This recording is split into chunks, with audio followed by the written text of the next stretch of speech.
مولاي صل وسلم دائما أبدا عليكم ورحمة الله تعالى وبركاته عليكم جميعا. الحمد لله المنشي الخلق من عدم، ثم الصلاة على المختار في القدم. مولاي صل وسلم دائما أبدا على حبيبك خير الخلق كلهم. معزز و محترم سامعین و ناظرین کرام، اذان قبر کو ناجائز و حرام اور بدعت سیئہ ثابت کرنے کے لیے دیوبندی مولوی نے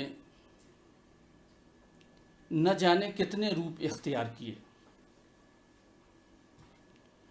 اور ابھی ان کی ایک نئی ویڈیو آئی ہے جس میں انہوں نے پورا زور لگا دیا ہے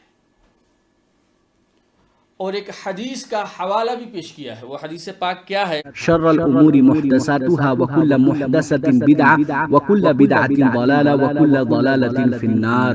کہ سب سے بدترین کام دین میں نئی باتیں اپنی طرف سے ایجاد کرنا ہے، اور یہ دین میں نئی بات ایجاد کرنا بدعت ہے، اور ہر بدعت گمراہی ہے، اور ہر گمراہی جہنم کی طرف لے کر جائے گی.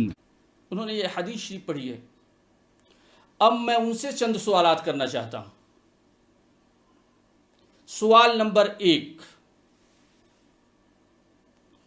سب سے پہلے تو آپ بدعت کی تعریف کیجیے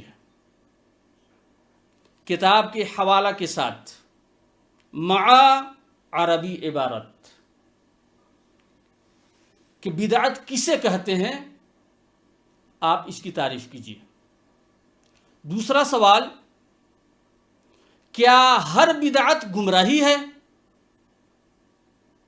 کیا ہر بدعت گمراہی ہے؟ اور ہر گمراہی جہنم میں لے جانے والی ہے؟ تو کیا ہر بدعت گمراہی ہے؟ اس کا بھی جواب آپ عنایت فرمائیں. تیسرا سوال، رسول اللہ صلی اللہ علیہ وسلم کسی کام کو نہ کرنا، کیا یہ اس بات کی دلیل ہے کہ وہ چیز حرام ہے، یا وہ چیز ناجائز ہے، یا وہ چیز بدعت ہے؟ اب آگے بڑھتے ہیں. مولوی صاحب نے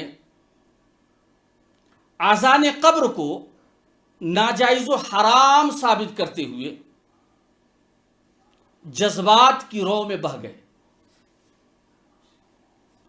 اور بہت ساری ایسی باتیں کہہ دیں جو کوئی علم والا نہیں کہہ سکتا ہے. سب سے پہلے میری آپ یہ بات سمجھے، علماء اہل سنت نے کہا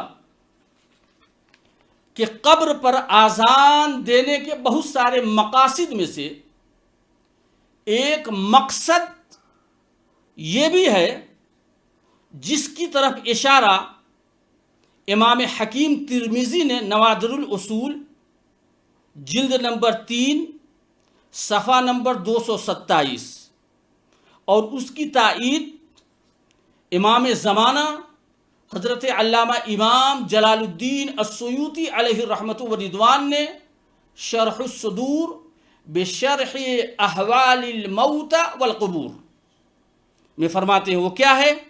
ان المیت اذا سئل من ربک طرا له الشیطان فی صورت فیشیر الی نفسہ. یہ ہے، اس کا ترجمہ کیا ہے؟ جب میت سے قبر میں سوال ہوتا ہے کہ تیرا رب کون ہے، من ربک، تمہارا رب کون ہے، تو شیطان مردہ کو دکھائی دیتا ہے، اور وہ شیطان اپنی طرف اشارہ کرتا ہے کہ یہ اپنی طرف اشارہ کرتا ہے کہ میں تیرا رب ہوں. یعنی جب مردے سے قبر میں سوال ہوتا ہے تو شیطان ظاہر ہوتا ہے، وہ اپنی طرف اشارہ کرتا ہے کہ میں تیرا رب ہوں. ان مقاصد میں سے ایک مقصد شیطان مردے کو گمراہ کرنا چاہتا ہے، بھٹکانا چاہتا ہے۔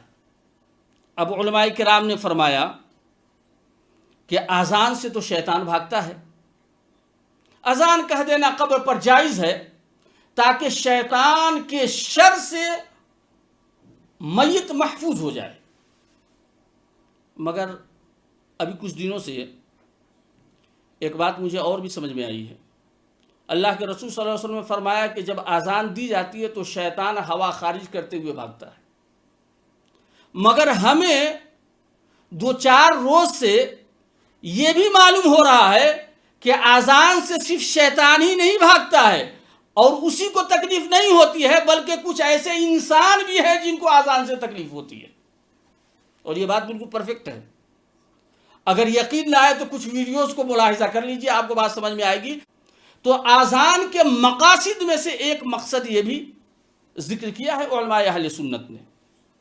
اب ان پر کیا سوال کر دیا انہوں نے، تھوڑا سا سوال ان کا سنیے۔ لہذا بیت الخلا کھل جائے تو وہاں پر بھی تو شیطان حاضر ہوتا ہے۔ ہم بیت الخلا میں اذان دینے بیٹھ جائیں یا بیت الخلا کے باہر کسی کو مقرر کر دے کہ ہم دعا پڑھنا بھول گئے، اذان دینا شروع کر دو۔ اسی طریقے سے ہم بستری کے وقت بھی شیطان حاضر ہوتا ہے، اسی لیے ہم دعا پڑھتے ہیں۔ اگر ہم دعا پڑھنا بھول جائے تو پھر وہاں بھی ہم کسی کو مقرر کر دے کہ بھائی اذان دو، آج ہم دعا پڑھنا بھول گئے۔ اس طرح اگر دیکھا جائے تو بہت ساری جگہوں پر شیطان بھگانے کے لیے ہمیں اذان کہنا پڑے گا۔ یہ انہوں نے کیا بولتے ہیں کہ اذان قبر پر یہ ایک طرح سے ہم لوگ سے سوال کیا ہے نا؟ لیکن میں صرف اتنا کہنا چاہتا ہوں، خدا جب دین لیتا ہے تو عقل چھین لیتا ہے نا؟ آئیے میں آپ کو بتاتا ہوں۔ اللہ کے رسول صلی اللہ علیہ وسلم ارشاد فرماتے ہیں، ستر ما بین اعین الجن وعورات بنی آدم اذا دخل احدهم الخلاء ان یقول بسم اللہ الرحمن الرحیم۔ رواہ الامام الترمذی، امام ترمذی نے اس حدیث کی روایت کی ہے کہ جب انسان بیت الخلاء میں جاتا ہے نا تو بسم اللہ پڑھ لے۔ کیوں؟ کیونکہ اگر وہ بسم اللہ نہیں پڑھے گا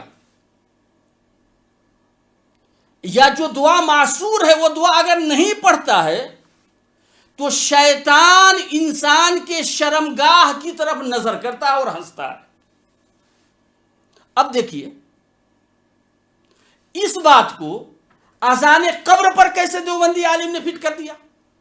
میں پوچھنا چاہتا ہوں، اذان کے وجوہات میں سے میں نے بیان کر دیا ہے کہ شیطان جب قبر میں ظاہر ہوتا ہے، جب مردے سے سوال کیا جاتا ہے تو اپنی طرف اشارہ کرتا ہے، تو اس کے دفع کے لیے علماء نے مستحب سمجھا کہ اذان دے دی جائے۔ تو بیت الخلاء میں کیا یہاں بھی شیطان تمہارا ایمان چھیننے آتا ہے؟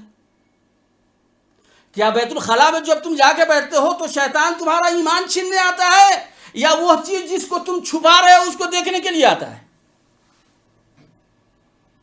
ایک دوسری بات، ہم بستری کا بھی انہوں نے دے دیا کہ اگر کوئی ہم بستری کرنے وقت میں کیا وہ بسم اللہ پڑھنا بھول جائے تو کیا کوئی آدمی باہر کھڑا کر دے اس کو اذان دینے کے لیے؟ میں پوچھوں گا مولوی صاحب، جب ہم بستری کرتے ہیں تو بسم اللہ پڑھنے کا حکم ہے، کیوں؟ تاکہ شیطان شریک نہ ہو جائے آپ کے اس کام کے ساتھ جو آپ کر رہے ہیں، ہے نا؟ کیا ہم بستری کے وقت بھی ایمان آپ کا چھیننے کے لیے شیطان حاضر ہوتا ہے یا وہ کام کرنے کے لیے جو کام آپ بہت رغبت سے کر رہے ہوتے ہیں؟ اس کا جواب دے، مہربانی ہوگی۔ والسلام علیکم ورحمۃ اللہ وبرکاتہ۔